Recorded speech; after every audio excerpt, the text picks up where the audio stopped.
Santo do dia. 3 de outubro.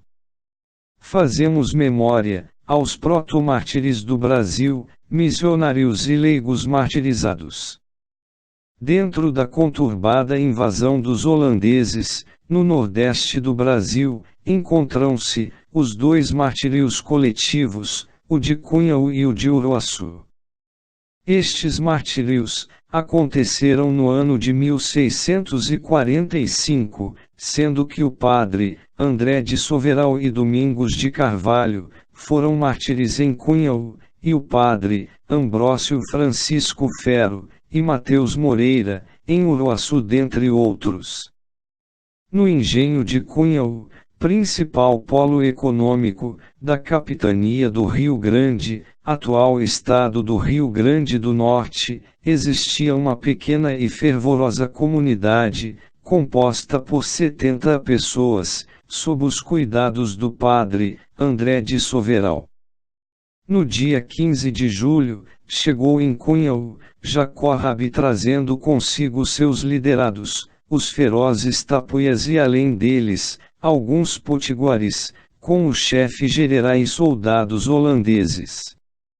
Jacob era conhecido por seus saques e desmandos, feitos com a conivência dos holandeses, deixando um rastro de destruição por onde passava.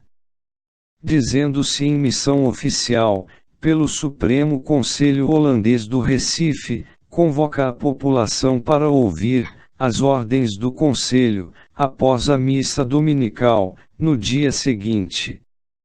Durante a Santa Missa, após a elevação da hóstia e do cálice, a um sinal de Jacob, foram fechadas todas as portas da igreja, e se deu início à terrível carnificina. Os fiéis em oração, tomados de surpresa e completamente indefesos, foram covardemente atacados e mortos pelos flamengos, com a ajuda dos tapuias e dos potiguares.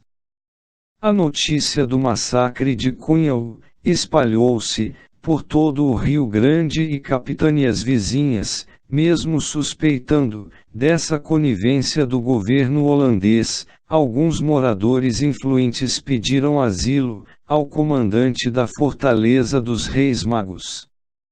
Assim, foram recebidos como hóspedes o vigário padre Ambrósio Francisco Ferro, Antônio Vilela, o moço Francisco de Bastos, Diogo Pereira e José do Porto.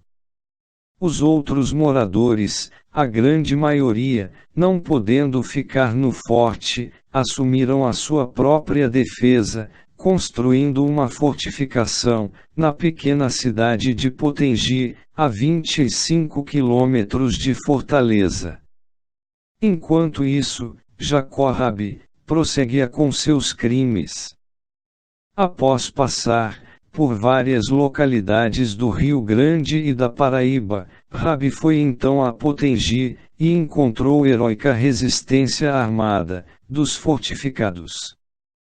Como sabiam que ele mandara matar os inocentes de Cunhal, resistiram o mais que puderam, por 16 dias, até que chegaram 2 peças de artilharia, vindas da Fortaleza dos Reis Magos.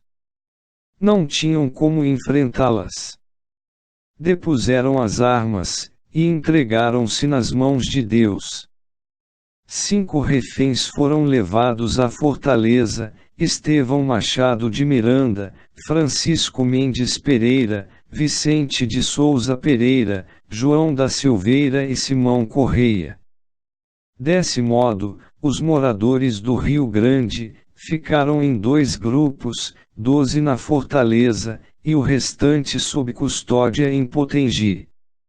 Dia 2 de outubro, chegaram ordens de Recife, mandando matar todos os moradores, o que foi feito no dia seguinte, 3 de outubro. Os holandeses decidiram eliminar, primeiro os 12 da fortaleza, por serem pessoas influentes servindo de exemplo, o vigário, um escabino, um rico proprietário.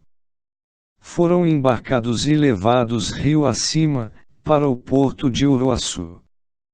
Lá os esperava o chefe indígena, Potiguar Antônio Paraupaba, e um pelotão armado de 200 índios, seus comandados.